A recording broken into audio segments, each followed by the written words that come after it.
Hello everyone, welcome to my channel tips and tricks. आप सभी का मेरे चैनल में स्वागत है। तो पिछले वीडियो में हमने सोशोलॉजी स्टार्ट की थी स्टैंडर्ड 11th का। तो हमने पार्ट 1 किया था इंट्रोडक्शन टू सोशोलॉजी चैप्टर 1 में, जिसमें हमने नेचर ऑफ सोशोलॉजी तक कंप्लीट किया था। अब हम नेचर ऑफ सोशोलॉजी के पॉइंट्स देखने वाले हैं। तो कुल मिला के कितने 4 पॉइंट्स हैं, जो कि है sociology is N empirical science, sociology is a theoretical and applied science, sociology is a factual science and sociology is a politics science. Total 4 points है। तो चलिए एक एक करके हम सारे के सारे पॉइंट्स देख लेते हैं। तो सबसे पहला पॉइंट है sociological is an empirical science. Sociology studies and analyze social facts on the basis of scientific method. It is not based only on armchair philosophy or spectrum. Rules are framed in sociology with the help of observation and experience. Sociology holds that empirism is its central feature as a science. तो देखिए, बहुत important part बताया गया है यहाँ पे। Sociology क्या करती है? सोशोलॉजी स्टडी करती है और सोशल फैक्ट जो कि सोसाइटी में चलते हैं उन सब चीज़ों को एनालाइज करती है। अभी आप सोचेंगे कि सोशोलॉजी तो भाई बहुत ईजी है, इसमें इतना क्या करना है भाई, सोसाइटी के बारे में पढ़ना है बस। तो ये कोई कुर्सी तोड़ने जैसा आसान काम नहीं है, यानी कि आम चेयर, यानी कि बस आराम से बैठ के हाथ पैर को ऐसा रख के करने वाला काम बिल्कुल नहीं है। और ना ही फिलॉसफी और स्पेक्टलाइजेशन से हो पाएगा। स्पेक्टलाइजेशन यानी कि जैसे देखा देखी में, यानी कि जो देखा चलो हमने ये देख लिया तो चलो ये सोशोलॉजी में इंक्लूड कर लिया। नो, ऐसा नहीं होता। इसके लिए आपको ग्रेट ऑब्जर्वेशन चाहिए होता है और सबसे बड़ा तो एक्सपीरियंस चाहिए होता है, और साइंटिफिक मेथड से ही किया जाता है।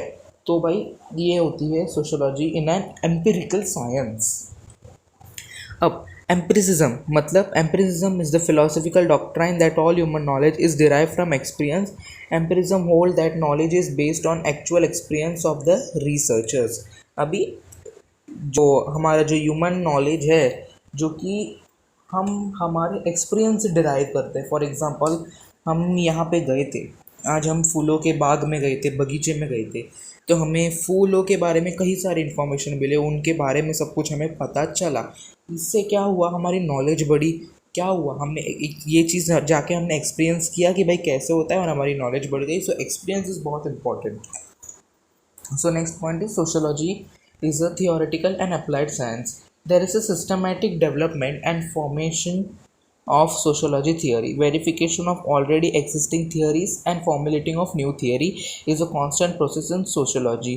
So सोशोलॉजी से theoretical and applied science. Sociology से देखा देखी में नहीं होता या फिर कुर्सी तोड़ने से नहीं होता। सोशोलॉजी के लिए चाहिए होता है एक थियोरी, थियोरेटिकली प्रूफ करना पड़ता है, और अप्लाइड साइंस। जिस तरीके से अप्लाइड हिस्ट्री होती है उस तरीके से अप्लाइड साइंस भी होता है। तो सोशोलॉजी में साइंस का एप्लीकेशन बहुत ज़्यादा इंपॉर्टेंट होता है। there is a systematic development and formulation of sociological theory. अभी साइंस की जो थियोरी होते हैं वो बड़े आसान होते हैं, यानी कि फिजिक्स और केमिस्ट्री में तो थियोरी तो भाई कॉमन सी बात है। अभी सोशोलॉजी में क्या थियोरी भाई, सोशल साइंस में क्या थियोरी हुई? तो फिर उसके लिए क्या करना पड़ता है? सिस्टमैटिक डेवलपमेंट एंड फॉर्मुलेट करना पड़ता है सोशोलॉजिकल थियोरी। इसके लिए उसके बाद क्या करना पड़ता है? वेरिफिकेशन करना पड़ता है। Verification of what? Already existing theories. जो थियरीज अभी एग्जिस्ट कर रहे हैं उनका वेरिफिकेशन करना पड़ता है, और फॉर्मुलेटिंग ऑफ न्यू थियरीज। एक तो हमने जो अभी की जो थियरीज हैं जो एग्जिस्ट कर रहे हैं अब तो दुनिया में, उसको पहले तो हम लोग वेरीफाई करते हैं, उसको देखते हैं, उसको स्टडी करते हैं, अच्छी तरीके से पढ़ते हैं, और फिर उस थियरी के यूज़ से हम एक नया थियरी बनाते हैं जो कि सोशोलॉजिकल थियोरी होता है। सो ये जो चीज़ है ना, जो यानी कि जो थियरी है अभी उसमें से लेना और एक नया थियरी बनाना, लेना बनाना, ये जो है कांस्टेंट प्रोसेस है in sociology, and it is known as sociology is a pure science. However, today we cannot call sociology only as a pure science, since many branches of sociology are based on the application of sociological based on knowledge to the field. Hence it is a pure as well as an applied social science. हम सिर्फ pure science ही नहीं बोल सकते sociology को।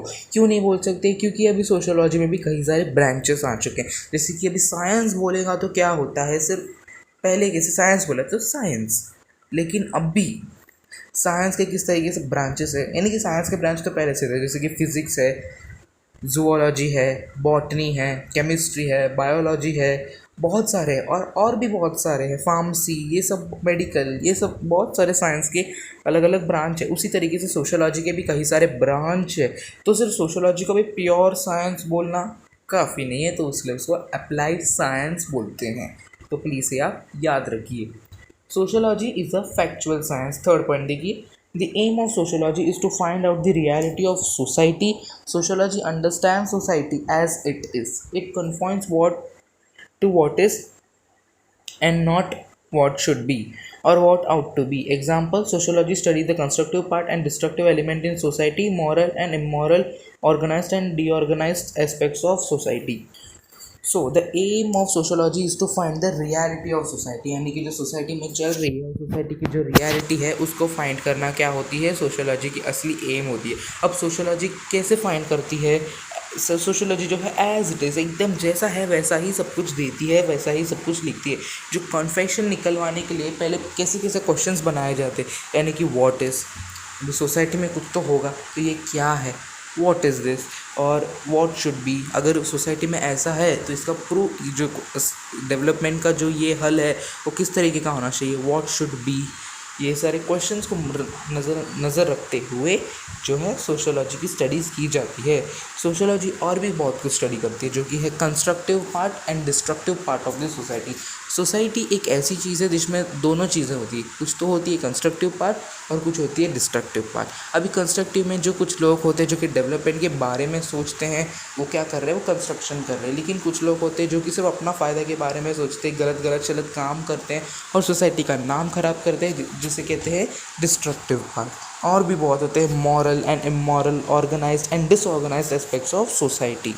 So this is a sociology is a factual science. So fourth point is sociology is a holistic science. Sociology studies society as a whole. It does not limit itself to the study of any specific or particular aspects of society. Rather, it study all aspects of social life. अभी जैसे कि आजकल तो बहुत ये है कि भाई सब ऊपर ऊपर का पढ़ लो, जो आएगा एग्ज़ाम में वो देख लेंगे, ऐसा होता है। लेकिन सोशोलॉजी में ऐसा नहीं होता। ऐसे भाई कुछ कुछ चीज़ें ले ली, यहाँ से कुछ ली, यहाँ से कुछ ली, ऐसा नहीं होता। जितना है पूरा का पूरा सब पढ़ना पड़ता है, सब स्टडी करनी पड़ती है। तो सोशोलॉजी सिर्फ ऐसे इधर से थोड़ा लिया, ऐसा नहीं होता, उसके लिए सब पढ़ना पड़ता है। तो चलिए नेक्स्ट देखते हैं, emergence and scope of sociology. Emergence of sociology यानी कि इम्पोर्टेंस ऑफ सोशोलॉजी। ओके, चलिए पढ़ते हैं। To understand the emergence of sociology, we must understand the relation between society and ideas. There is always a link between social condition of a period and idea which arise and are dominant in that period. So, sociology का importance को समझने से पहले हमें society और idea के बीच की relation को समझना होगा। ये जो सोसाइटी है और जो आइडिया है ना, ये दोनों कनेक्टेड है, दे आर ए लिंक। जो सोसाइटी का जो कंडीशन है और हमारे जो आइडियाज़ है ना, वो लिंक होते हैं एक दूसरे से, यानी कि दोनों से कनेक्टेड है, जुड़े हुए हैं, दोनों एक ही है। अभी कैसे एक है, हम जो आइडियाज़ रहते हैं हमारे, हम सोसाइटी में रहते हैं, तो ऑफ कोर्स हर सोसाइटी वाला चाहेगा कि उनकी सोसाइटी डेवलप हो जाए, बाकी सारे सोसाइटी से आगे चले जाए, हमारे यहाँ पे एडवांस चीज़ें रहें, बाकी सारे सोसाइटी से हम अच्छे बने, बाकी सारे सोसाइटी से हमारी सोसाइटी साफ़ रहे, ये हर सोसाइटी वाले चाहते होंगे। तो क्या होता है, जो कुछ लोग होते हैं, जो पढ़े लिखे जो लोग होते हैं, वो कुछ आइडियाज़ निकालते हैं, वो आइडियाज़ अपने दिमाग में सोचते हैं, फिर सब लोगों को बताते हैं, सबका बहुमत लेके वो डेवलपमेंट करते हैं। तो आइडियाज़ बहुत इंपॉर्टेंट है सोसाइटी का डेवलपमेंट के लिए। तो इसलिए कहते हैं कि there is a relation between society and ideas, क्योंकि आइडियाज़ से ही सोसाइटी डेवलप बनती है। आपने आइडिया सोचा और डेवलपमेंट किया तो आपका डेवलपमेंट सक्सेसफुल ज़रूर होगा, क्योंकि आपने सोच के किया है ना, आपने प्लान करके किया है। यदि आपने कुछ सोचा नहीं, चलो भाई चलते हैं, कुल्हाड़ी उठाते हैं, हथौड़ा उठाते और चलो डेवलपमेंट के लिए चलते हैं, अब बिना कुछ सोचे समझे आप चले गए तो आपको सक्सेस मिलेगा ही नहीं। इसलिए आपको सोचना पड़ेगा और फिर डेवलपमेंट के बारे में शुरू करना पड़ेगा। The roots of idea developed by early sociologists lies in the social condition that prevailed in Europe. The emergence of sociology as a scientific discipline can therefore be traced to that period of European history which saw such tremendous social, political and economic changes embodied by the French Revolution, Industrial Revolution. This period of change in European society is known as the Enlightenment period because it embodied the spirit of the French philosopher of the 18th century. देखिए बहुत ही important para है ये, सबको पढ़ना बहुत ज़्यादा ज़रूरी है ये पैरा। क्योंकि ये एग्ज़ाम में मोस्ट पूछा जा सकता है। तो यहाँ पे देखिए क्या दिया है, ये पीरियड ऑफ रेनाइंसेस जो आपको मैंने पहले भी बताया था, जब यूरोप जो था अंधविश्वास के जाल में फंसा हुआ था, यूरोप कॉन्टिनेंट, ये उस वक्त का है, इसमें भी ये उल्लेख किया गया है। तो मेरी बात को ज़रा ध्यान से सुनिए, हम लाइन वाइज नहीं जाते हैं। तो जो मैंने समझा है इसमें से, ये मैं आपको बताता हूँ। इसमें ये बताया है तो जो आइडियाज़, अभी तो हमने सीखा कि जो आइडिया है उससे ही सोसाइटी डेवलप होती है, लेकिन यूरोप वालों में पहले, अब भी नहीं बहुत पहले, ये प्रॉब्लम हुआ करता था कि वहाँ पे अंधविश्वास बहुत हुआ करता था। जो प्रीस्ट थे वो लोगों पे राज करते थे, वो लोगों को मतलब जो प्रीस्ट थे वो सिर्फ भगवान के नाम पे लोगों को लूटते थे, जो कि आज भी कई जगहों पे होता है, लेकिन पहले यूरोप में बहुत हाई अमाउंट में होता था। पहले जो प्रीस्ट थे वो उनके भगवान के नाम पे लोगों को लूटते थे। सिर्फ भगवान की पिक्चर बनाओ, सिर्फ भगवान का ही नाम लो, सिर्फ भगवान का ही सब कुछ करो, वैसे वैसे वैसे वैसे करते थे। जो प्रीस्ट बोलते थे वो लोगों को मानना ही पड़ता था। अगर ऐसा नहीं किया गया तो उनको दंड दिया जाता था। दंड भी ऐसा छोटा मोटा नहीं, सीधा मृत्यु दंड दिया जाता था उनको। जो प्रीस्ट बोलते हैं वो मानना ही चाहिए उनको, ऐसा था पहले। अगर प्रीस्ट ने कहा कि पृथ्वी जो है वो बिल्कुल सीधी है, एकदम फ्लैट है, तो फिर लोग, हाँ भाई हाँ प्रीस्ट कह रहे हैं ना सीधी है तो बिल्कुल सीधी ही होगी। ऐसे लोग जो थे उस वक्त ज़्यादा उनको सोचने की यही नहीं थी, तो वो लोग हाँ में हाँ मिलाते जाते थे। अगर नहीं बोला होता किसने तो भाई वो लोग दंड देते थे। लेकिन कोई समझदार निकलता है, वो जो देखता है कि भाई दुनिया सीधी नहीं है, दुनिया तो गोल है। उसको गोल कैसे पता चलता है? अभी एक समुंदर है, समुंदर में शिप जा रही है, सीधे सीधे सीधे सीधे सीधे सीधे गई, लेकिन बीच में कहाँ गायब हो गई? काफ़ी हद तक जाने के बाद शिप तो गायब हो गई। उसके बाद उस व्यक्ति को समझ में आता है कि भाई शिप गायब नहीं हो गई, शिप जो है वो नीचे तरफ चली गई है, यानी कि मुड़ गई है। इससे पता चलता है कि जो पृथ्वी है वो सीधी नहीं, वो गोल है। तो अगर वो व्यक्ति जाके बताता है प्रीस्ट को कि भाई प्रीस्ट पृथ्वी सीधी नहीं है, पृथ्वी तो गोल है, तो प्रीस्ट उसको दंड दे देता है कि इसने हमारी बात नहीं मानी है, तो चलो इसको दंड दे देते। ऐसा होता था पहले, इस तरीके का अंधविश्वास होता था। लेकिन वहाँ के जो सोशोलॉजिस्ट थे उन्होंने आइडियाज़ को डेवलप किया, उन्होंने वहाँ का जो सोशल कंडीशन था उसको सुधारने में बहुत ज़्यादा ये किया। यूरोप की जो हिस्ट्री थी, उसका जो सोशल, पॉलिटिकल, इकोनॉमी सब कुछ बहुत ही ख़राब था, क्योंकि ये प्रीस्ट जो थे वो अंधविश्वास बनाए रखते थे लोगों में। वो सिर्फ अपना अपना भला सोचते थे और बाकी आवाम का भला नहीं सोचते थे पहले। लेकिन उसके बाद जो सोशोलॉजिस्ट थे उन्होंने आइडियाज़ ये किए, बुक्स बनाए, जिससे वजह से लोगों तक वो बुक्स पहुंच सके। उनके जो थॉट्स है, उनकी जो आइडियाज़ है वो लोगों तक पहुंच सके। फिर लोग जो है वो प्रोटेस्ट करने लगे प्रीस्ट के अगेंस्ट कि भाई लोग जो कह रहे हैं वो गलत है। तो फिर क्या हुआ, रिवॉल्यूशन स्टार्ट हुआ, कई सारे रिवॉल्यूशन स्टार्ट हुए। French revolution, industrial revolution, commercial revolution, economical revolution, ऐसे बहुत सारे रिवॉल्यूशन यूरोप में स्टार्ट हुए। इसीलिए आज यूरोप को एक डेवलप नेशन, एक डेवलप कॉन्टिनेंट्स में गिना जाता है। उस वक्त ये सारे रिवॉल्यूशन नहीं हुए होते तो आज शायद यूरोप का नामो निशान नहीं होता। तो चलिए देखते हैं एक एक करके। अभी एनलाइटमेंट पीरियड है यहाँ पे। The enlightenment period mark a radical change from traditional thinking to new way of thinking. Yes, traditional thinking यानी कि पुराने ज़मानों की सोच से लेके नए ज़माने सोच तक, and looking at reality. Individual stated questioning every each and every aspects of life. भाई लोगों में हिम्मत आ गई, लोगों में समझ आ गई, तो जो लोग हैं वो क्वेश्चन करने लग गए, क्वेश्चन से डरने नहीं लगे कि भाई ऐसा क्यों, भगवान का ही क्यों फ़ोटो लगाना है, भगवान के ही क्यों गाने गाने हैं, भगवान की ही रोज़ क्यों पूजा करनी है। भाई ऐसे ऐसे वो लोग, भाई भगवान की ही पूजा की जाती है, लेकिन हर समय भगवान भगवान ही क्यों करना है, हमारी भी कोई अपनी ज़िंदगी है। तो उसके रिलेटेड लोग क्वेश्चंस करने लगे। Scientific and rational thinking remained the prominent way of life. The new outlook developed as a result of the commercial revolution. The scientific revolution crystallized during the Industrial and French Revolution, which gave birth to the disciplines of sociology. तो ये जो चीज़ें हैं, ये जो thinking है, उसने commercial revolution को डेवलप किया, resulted into the development of the commercial revolution, the scientific revolution and the industrial as well as French revolution. तो इस सारे रिवॉल्यूशन के होने के बाद किसका बर्थ हुआ? डिसिप्लिन ऑफ सोशोलॉजी का बर्थ हुआ। तो चलिए एक एक करके इस सारे रिवॉल्यूशंस के बारे में पढ़ते हैं। तो वो जो पैरा है वो पैरा भी मतलब उसमें भी इंफॉर्मेशन दिया गया है, तो प्लीज़ आप वो पैरा ज़रा पढ़ लीजिए। तो चलिए स्टार्ट करते हैं। The industrial and French revolution challenge the central features of old Europe class were reorganized. Old classes were overthrown and new classes came into existence. जो पुराने यूरोप में जो पुराना सोच रखते थे, यानी कि जो पुरानी चीज़ें थी जो कि इंसानों को डेवलप होने नहीं दे रही थी, वो सबको फेंक दिया गया और नए आइडियाज़ को लाया गया। नए टेक्नोलॉजिकल एडवांसमेंट हुआ और नई सारी चीज़ों का खोज हुआ यूरोप में। Religion was question and lost it important position. वहाँ के जो रिलीजन थे उनको क्वेश्चन किया गया कि भाई ऐसा क्यों है, और उसने अपना इम्पोर्टेंस को खो लिया। Family structure and values were changing. पहले फैमिली कैसी थी, बहुत गरीब हुआ करती थी, वहाँ के एक छोटा सा खोली मिलता था, वहाँ पे ही रहती थी, कुछ खाना मिलता था उन वही खाती थी। लेकिन वहाँ का स्ट्रक्चर भी चेंज हो गया, इनकम बढ़ गई, घर का साइज़ बढ़ गया, और खाना जो उनको जो एक टाइम का खाना मिलता था वो 1 से 2 से 3 हो गया।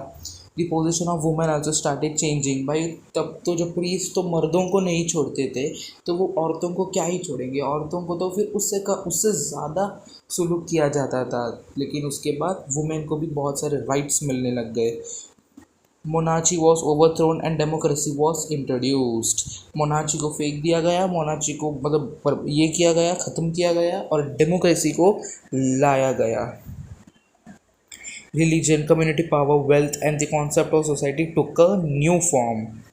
Here onward we are going to understand the different। हाँ तो चलिए ये इसके बाद से हम देखने वाले हैं क्या, different condition of sociology, how sociology emerge. अभी वेरियस जो रिवॉल्यूशंस है, जैसे कि बहुत सारे रिवॉल्यूशन हुए हैं, commercial revolution, industrial revolution, the French revolution जिसको पॉलिटिकल रिवॉल्यूशन भी कहा जाता है, साइंटिफिक रिवॉल्यूशन, एक्सेट्रा एक्सेट्रा। तो चलिए स्टार्ट करते हैं with commercial revolution. Commercial word सुन के कॉमर्स आता है, कॉमर्स वर्ड सुन के इकोनॉमी, इकोनॉमी वर्ड सुन के फाइनेंस, और फाइनेंस वर्ड सुन के पैसा ही पैसा आता है। सो देखते हैं इसमें। Revolution refers to a series of event between 1450 CE to 1800 CE. These events signaled a change from the largest substances and stagnant economy of medieval Europe. Medieval Europe में ये जो था ये कब शुरू हुआ, 1450 CE से लेके 1800 CE में, एंड 1800 CE तो ये बहुत ही ज़्यादा फेमस हो गया था, जिसने मिडवल यूरोप की इकोनॉमी को चेंज करने में सबसे बड़ा हाथ दिया था। तो 3 टाइप्स ऑफ इकोनॉमी होती है। कौन सी इकोनॉमी? कैपिटलिस्ट इकोनॉमी होती है, सोशलिस्ट इकोनॉमी होती है, और मिक्स्ड इकोनॉमी होती है। इसके बारे में हम आगे जाके देखते हैं, आगे दिया है इसका जो भी है। The commercial revolution refer to the expansion of trade and commerce to large scale production. तो जो कमर्शियल रिवॉल्यूशन है, जिससे ट्रेड के बारे में बहुत डेवलपमेंट हुआ, हम जो लोग थे वो इंपोर्ट करने लग गए, फिर एक्सपोर्ट करने लग गए जो चीज़ें हैं, फिर उससे इनकम बढ़ी, कमर्शियल जो है स्थिति है वो बढ़ी, लार्ज प्रोडक्शन में सब ये हुआ, विच resulted in the consolidation of economic and political power. इसकी वजह से उनकी इकोनॉमी और उनकी पॉलिटी दोनों बहुत हद तक बढ़ गई सारी यूरोपियन कंट्रीज़ की। The shift from land routes to sea route begin. European market वो flooded with new commodities, spices and textile from the east. East से वो लोग क्या स्पाइसेस और टेक्सटाइल मंगवाने लग गए, और नए नए चीज़ों का इन्वेंशन होने लगा। Expansion of banking service took place. It was an important feature of commercial revolution. तो भाई उससे पहले तो बैंक नाम की कोई चीज़ नहीं हुआ करती थी वहाँ पे, लेकिन कमर्शियल रिवॉल्यूशन के बाद बैंक नाम की चीज़ भी आ गई, बैंक होने लग गए, जिससे लोगों के पैसे सेव होने लग गए, लोग उन पे भरोसा करने लग गए, वहाँ पे पैसे सेव किए गए थे। उसके बाद पेपर करेंसी, पेपर यानी कि जो नोट लगे, नहीं तो पहले कैसे बार्टर सिस्टम होता था, या फिर कुछ चीज़ रहते थे जिसको मूल्यवान बताते थे और उससे ख़रीद लेते थे। तो फिर उसके बाद ये सब बंद किया गया, बार्टर सिस्टम जो है या फिर किसी और चीज़ से ये करना, वो सब बंद किया गया। और फिर जो पेपर करेंसी है, पेपर करेंसी को प्रिंट करना शुरू किया गया। The revolutionary changes also promoted the rise of middle class to economic power which became very influential। तो उससे क्या हुआ, जो मिडिल क्लास फैमिलीज थे, जो गरीब क्लास थे, वो मिडिल क्लास में आ गए, और मिडिल क्लास अमीर बन गए, और अमीर बन गए। Industrial Revolution. The Industrial Revolution that took place in the 18th century in England।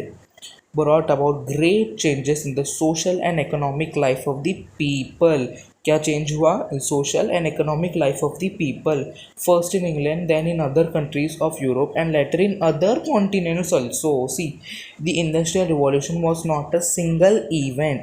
There were many interrelated development that affected the social setting. During the industrial revolution, new tools and techniques were discovered. So industrial revolution के वक्त कई सारे tools और techniques discovered किए गए थे which could produce goods on a large scale. जिससे goods कई सारे large scale में तब्दील हुए. और during what, during 1760 to 1830 a series of invention of tools and techniques and organization of production took place. This gave rise to the factory system. Factory system उसके बाद शुरू हुआ जिससे इकोनॉमी चेंज होने लग गई. फिर federal economy to capitalist system of production में तब्दील हुई. फेडरल सिस्टम में यानी कि जिसमें ना फ़ायदा इंसान का होता था, ना देश का होता था, ना कुछ नहीं होता था, लेकिन वो कैपिटलिस्ट में आ गई. अभी देखो मैंने क्या बोला था, capitalist, mixed and socialist economy, 3 types of economy होती है. उसमें से यूरोपियन कंट्रीज़ ने जो है, यूरोपियन और अमेरिका, यूएसए जो है, उन्होंने कैपिटलिस्ट इकोनॉमी ली. अभी कैपिटलिस्ट इकोनॉमी में क्या होता है, कैपिटलिस्ट इकोनॉमी में सिर्फ इंसान का भला होता है, इंडिविजुअल पर्सन का भला होता है. यानी कि मतलब अगर जो भी सैलरी होगी वो सिर्फ़ और सिर्फ आपकी होगी, उस पर किसी और का हक बिल्कुल नहीं होगा, सिर्फ आपकी होगी. और वो सैलरी जो है आपकी होगी, जिससे क्या होगा, आपका ही डेवलपमेंट होगा. यदि हर एक इंसान का डेवलपमेंट हो रहा है तो भाई देश का भी धीरे धीरे डेवलपमेंट हो ही जाएगा वैसे तो फिर इसके लिए यहाँ पे अमेरिका और यूरोपियन कंट्रीज़ में जो है ज़्यादा मात्रा में अमीर लोग रहते हैं, है ना. मतलब वहाँ के मिडिल क्लास लोग में भी हाईली इनकम रहते हैं. तो सोशलिस्ट इकोनॉमी कैसा होता है, सोशलिस्ट इकोनॉमी यानी कि सिर्फ देश का भला करो. रशिया जैसे कंट्रीज है ना, उन्होंने सोशलिस्ट इकोनॉमी लिया है. सोशलिस्ट इकोनॉमी में सिर्फ देश का भला करो, अपना छोड़ो, अपना बाद में हम कर लेंगे, पहले देश का भला करो. देश तो तुम्हारा ही है ना, तुम देश का भला करो, लेकिन देश तुम्हारा ही है तो तुम किसी और का तो नहीं, अपने ही देश का भला कर रहे हो ना. तो सोशलिस्ट इकोनॉमी का मतलब ये है. लेकिन हमारा इंडिया सबसे समझदार है, सबसे तेज दिमाग है हमारे पास, हमने लिया मिक्स्ड इकोनॉमी. मिक्स्ड इकोनॉमी यानी कि भाई हम हमारा भी फ़ायदा करेंगे और हमारे देश का भी फ़ायदा करेंगे. टैक्स क्यों कटता है भाई, आपकी सैलरी में से टैक्स कटता है कि नहीं, क्यों कटता है टैक्स, यही आप अपना इनकम भी ले लो भाई, देश को भी थोड़ा सा दे लो, जिससे आपका भी भाई फ़ायदा, उनका भी फ़ायदा, यानी कि भाई 50-50 का मामला है ये. तो सबसे समझदार तो मुझे इंडिया लगता है और मिक्स्ड इकोनॉमी सबसे बेस्ट लगता है, क्योंकि इससे तेज़ी से डेवलपमेंट होगा दोनों का भी, इंसान खुद का भी और हमारे देश का भी. चलिए, a class of capitalist emerge which control the industrial system. Due to this revolution society move from age old handmade goods to new age machine made goods. पहले कैसे जो पॉट्स थे या फिर जो भी छोटी छोटी चीज़ें वो जो थी वो हाथ से बनाई जाती थी, जिससे बहुत वक्त लगता था और जो लोगों को सही समय में सही मात्रा में गुड्स नहीं पहुंचते थे. लेकिन मशीन का इन्वेंशन हुआ, टेक्नोलॉजिकल एडवांसमेंट हुआ उसके बाद, तो क्या हुआ, जो मशीन में तुरंत बिना एफर्ट किए एकदम फटाक से चीज़ें बनने लगी, जिससे लोग बहुत प्रभावित हुए, खुश हुए और सबके घर में सारे जो चीज़ें हैं, जो गुड्स है वो अवेलेबल होने लग गई. Affected the industrial revolution affected society a great extent. The closure of guild system, introduction of factory system, division of labor and migration from rural to urban, class system, labor organization, economic and inequality and the democratic pattern were the outcomes of the industrial revolution. सो उसके बाद क्या हुआ, ये industrial revolution के बाद जो division of labour के बीच में डिवीज़न हो, यानी कि अच्छे बुरे, अमीर गरीब. फिर migration from rural to urban, यानी कि जो गांव से लेके शहर में लोग आने लग गए. फिर क्लास सिस्टम के बीच में, फिर लेबर ऑर्गेनाइजेशन, फिर इकोनॉमिक इनइक्वालिटी, ये सब इसके आउटकम्स थे किसके, इंडस्ट्रियल रिवॉल्यूशन के. Large number of people migrated to urban area in order to work in factories. Large industrial bureaucracies arose to provide service to industries.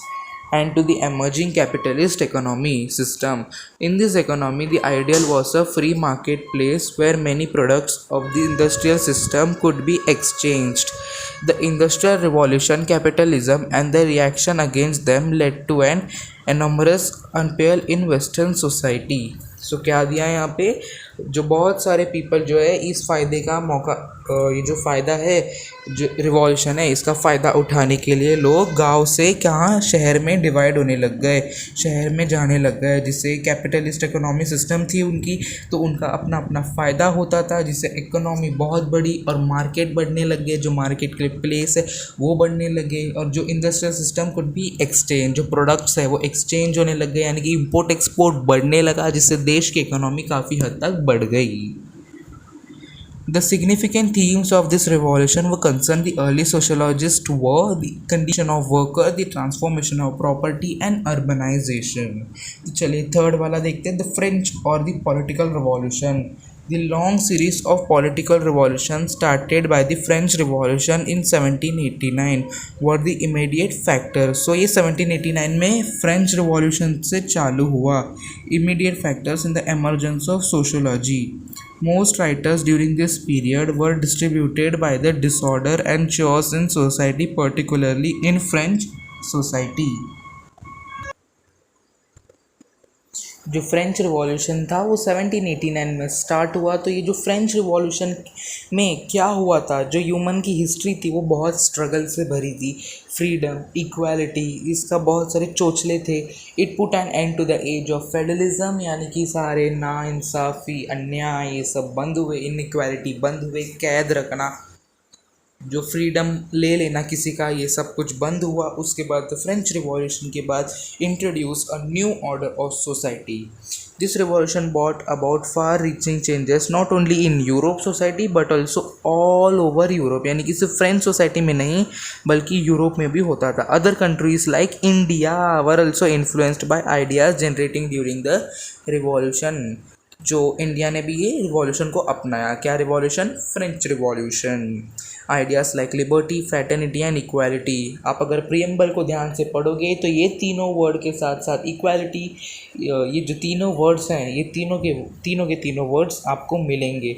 Which now form a part of the preamble of the constitution of India at there origin in the French revolution. तो भाई French revolution ने तो हमारा काफ़ी हद तक फ़ायदा किया. तो नेक्स्ट इज साइंटिफिक रिवॉल्यूशन. चलिए इसको रीड करते हैं. Europe produce a scientific revolution in the renaissance period. There was increased emphasis on science in society as a whole. So जो यूरोप है उसने साइंटिफिक रिवॉल्यूशन को प्रोड्यूस किया. कब? During the renaissance period. Renaissance period आपको पता ही है, मैंने आपको बहुत बार बोला है. The technological advancement influenced every sector of life. चलिए मैं इसका एक इसमें आपको मैं मतलब बता देता हूँ. रेनाइंसेंस पीरियड के बाद इंसान का डेवलपमेंट यूरोप में शुरू हुआ. इसलिए हम ये जो फ़ैन जो घूम रहा है ना यहाँ पे, ये फ़ैन हम देख रहे हैं, जो टीवी है वो टीवी देख रहे हैं, एसी, मिक्सर, जो भी अभी टेक्नोलॉजी का जो चीज़ है ना वो सब हम देख रहे हैं यहाँ पे, क्योंकि ये सब पहले वहीं पे हुआ था. जब हमारे यहाँ पे देश में राजा महाराजा लोग जब राज करते थे ना, तभी उनके देश में फ़ैन घूम रहा था. तब वो लोग टेक्नोलॉजी में इतने आगे चले गए थे. कौन? European continent. जब पीरियड ऑफ रेनाइंसेंस ख़त्म हुआ, तभी पीरियड ऑफ रेनाइंसेंस ख़त्म हुआ, लोग जागरूक होने लग गए. फ्रेंच रिवॉल्यूशन हुआ, कमर्शियल रिवॉल्यूशन हुआ, इंडस्ट्रियल रिवॉल्यूशन हुआ, जिससे भाई देश की इकोनॉमी तो बढ़ गई, लेकिन इकोनॉमी के साथ साथ भाई देश को डेवलप बनाना है, देश के टेक्नोलॉजी में डेवलप बनाना है, लाइफ को और आसान करना है कि नहीं? बराबर है कि नहीं? सिर्फ हमारे पास पैसे आ गए, लेकिन ये सब फ़ैन नहीं है, टीवी नहीं है, एसी नहीं है, कुछ नहीं है, तो पैसे का क्या करें? ये पैसे फ़ायदा ही क्या जब हमारे पास हमारे कंफर्ट्स ही नहीं है. तो कंफर्ट्स के लिए टेक्नोलॉजी की बहुत ज़रूरत थी. तो उसके बाद बहुत सारा साइंटिफिक डेवलपमेंट हुआ. जो साइंटिस्ट थे वो वेरियस स्टडी करने लग गए एलिमेंट्स के बारे में. जो एलिमेंट्स जो मेंडलीव था, उन्होंने पीरियोडिक टेबल बनाया, बहुत कुछ हुआ. उसके बाद क्या बोलते हैं, और बहुत सारे डेवलपमेंट हुए साइंस में, एलिमेंट्स में, केमिस्ट्री में, बायोलॉजी में, फिज़िक्स में, zoology, botany, etcetera etcetera etcetera कई सारे फील्ड्स में डेवलपमेंट हुए, स्टडी किए गए, खोज किए गए, और उसके बाद उन सब के ऊपर टेक्स्ट बुक्स तो हम देख ही रहे हैं, फिर वो लोगों तक पहुंचाए गए, लोगों को अवेयर किया, लोगों को जागरूक किया, लोगों के दिमाग को बढ़ाया कि भाई ऐसा ऐसा है इस दुनिया में, आप लोग समझिए, देखिए। उसके बाद क्या है, साइंटिफिक डिस्कवरीज होने लग गए। जब साइंटिफिक डिस्कवरीज यानी कि क्या, एलिमेंट बना, तो वो एलिमेंट के लिए टेस्ट ट्यूब होता है, या फिर कुछ ऐसी चीज़ें जो कि एलिमेंट को पकड़ के रख सके, या फिर एलिमेंट्स के जो उनकी जो ये होती है पावर, कंसंट्रेशन ऑफ पावर, उसको रोक के रख सके। और फिर एटम्स बने, एटम्स के ऊपर कुछ इन्वेंशन हुए, एटॉमिक बॉम्ब बनने लगे, न्यूक्लियर वेपन्स, एटॉमिक सेंटर्स बनने लग गए वहाँ पे। और उसके बाद क्या हुआ, ऑर्गेनिजम्स थे, तो ऑर्गेनिज्म को तो हम देख नहीं सकते, तो उसके लिए और एक नया टेक्नोलॉजिकल एडवांसमेंट आ गया, माइक्रोस्कोप ही बना दिया। फिर वो माइक्रोस्कोप से देखने लग गए। अभी लोगों को क्या है, वहाँ पे फ़ोटो खींचने का बड़ा शौक था, तो अभी सिर्फ पेंटिंग से काम नहीं चलेगा। अभी पेंटिंग करते करते बहुत टाइम लगता था, एक फ़ोटो बनाने के लिए पूरा का पूरा दिन जाता था पेंट करने में ही, और वो इंसान ऐसे खड़े खड़े बेचारा ऐसे थक जाता था, और जो पेंट कर रहा है वो तो डबल थक जाता था। तो उसके बाद क्या हुआ, कैमरा बना, कैमरे का इन्वेंशन हुआ, तो फिर कैमरा में से फ़ोटो खींचो और फ़ोटो निकाला। तो इस तरीके का साइंटिफिक डेवलपमेंट हुआ है, इसमें और कुछ नहीं है। जो साइंटिफिक है, जिस उसने सोशियोलॉजी को एकदम अच्छी तरीके से शेप किया। अर्बनाइजेशन, अब मुझे नहीं लगता कि हमें अर्बनाइजेशन में कुछ पढ़ने जैसा है, क्योंकि अर्बनाइजेशन तो आप जानते ही होगे कैसा हुआ होगा। इंडस्ट्रियल रिवॉल्यूशन और कमर्शियल रिवॉल्यूशन का सबसे बड़ा हाथ रहा है। ऐसा नहीं कि साइंटिफिक का नहीं रहा, साइंटिफिक का भी रहा है। अभी देखिए कैसे इंडस्ट्रियल रिवॉल्यूशन की वजह से लोग रूरल से लेके अर्बन तक तो जा रहे थे, अब रूरल टू अर्बन जा रहे हैं, तो भाई लोग और शहरों में लोगों की पॉपुलेशन बढ़ रही है, तो फिर वो पॉपुलेशन को सब नीड्स की ज़रूरत है, पानी, खाना, घर, सब शेल्टर, कामकाज, जॉब अपॉर्चुनिटी, सबकी ज़रूरत है। तो गवर्नमेंट ने सबको बढ़ावा दिया, सब बढ़ाया, पानी बढ़ाया, खाना बढ़ाया, रहने के लिए घर और जॉब अपॉर्चुनिटीज़ और बढ़ाई, तो क्या हुआ, अर्बनाइजेशन शुरू हो गया। तो यही है रीज़न। तो चलिए नेक्स्ट देखते हैं। अभी है स्कोप ऑफ सोशोलॉजी। तो कई सारे स्कोप्स हैं सोशोलॉजी में, जो कि अभी जो कि न्यू एरियाज़ है, जो कि क्या फॉलो करते हैं, new areas in sociology. So पहला है biosociology, sociology of art, sociology of market research, visual sociology, diaspora studies. So first is biosociology. Biosociology is a subject that has emerged relatively recently in sociology, अभी हुआ है।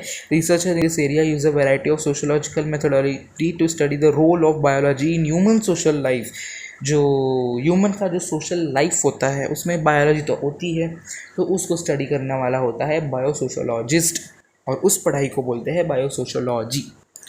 Sociology of art. अभी sociology of art का मतलब क्या है, जो the sociology of art is a field concern with the social words of art and athletics.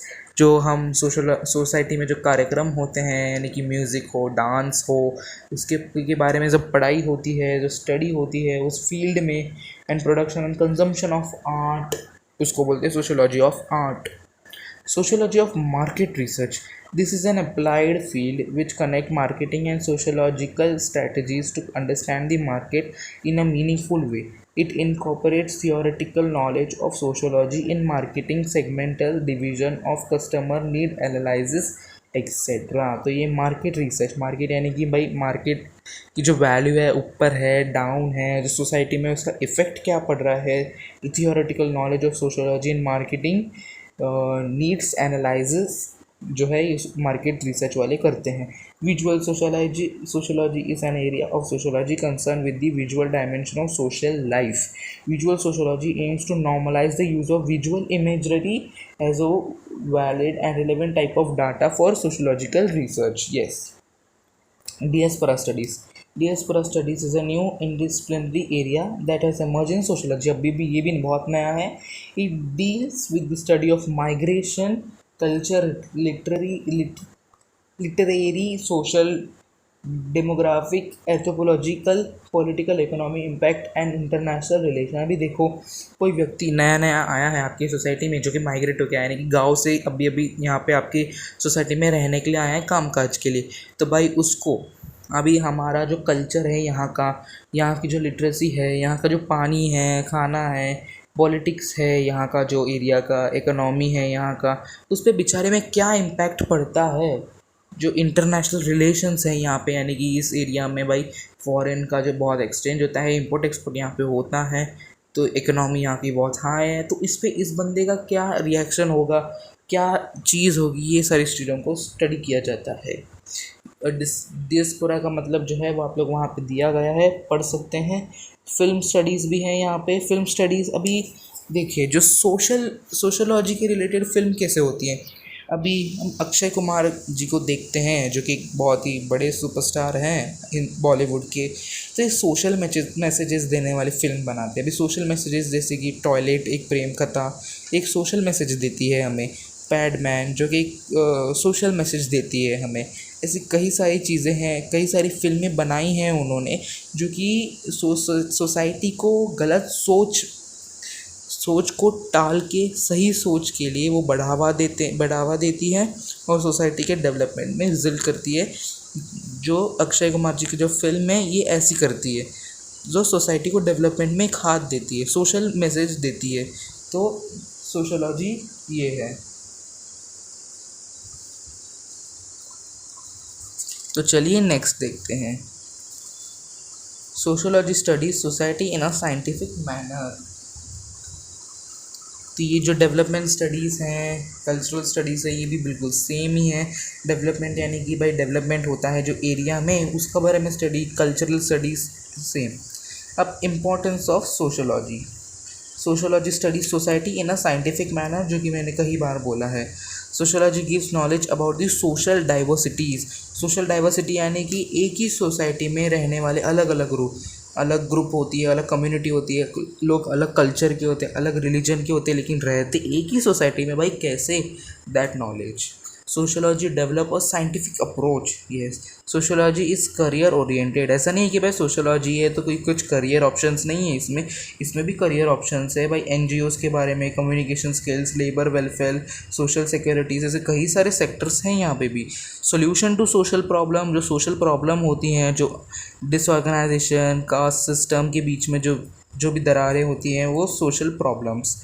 Sociology keeps people updated and alert. Very very important. तो ये थी हमारी भाई सोशोलॉजी के बारे में सब चीज़। तो फिर एक्टिविटीज़ भी हैं कई सारे, आप एक्टिविटीज़ सॉल्व कर सकते हैं, एक्सरसाइजेस सॉल्व कर सकते हैं। अगर मुझसे हो पाया तो मैं सारे एक्सरसाइजेस का पीडीएफ बना के आपको वीडियो के थ्रू या फिर उसका पीडीएफ में लिंक में कमेंट में शेयर कर दूंगा। तो प्लीज़ आप लोग देख लीजिए, डिस्क्रिप्शन में शेयर कर दूंगा। तो आज के लिए बस इतना ही। तो हमारा सोशोलॉजी का पहला चैप्टर खत्म हुआ है। अगर आपको कोई भी डाउट है तो प्लीज़ कमेंट में मुझे दीजिए। अगर डाउट छोटा हुआ तो मैं वहीं पे सॉल्व कर दूंगा कमेंट में, या फिर अगले वीडियो जब भी आएगा तो उस वीडियो में मैं आपका जो डाउट है वो सॉल्व कर दूंगा। Thank you. Please like this video और ज़्यादा से ज़्यादा शेयर कीजिए ताकि लोगों तक सोशोलॉजी के बारे में, जो सोसाइटी के बारे में, वो इन्फॉर्मेशन मिले। और तो और प्लीज़ मेरे चैनल को सब्सक्राइब कीजिए। Thank you.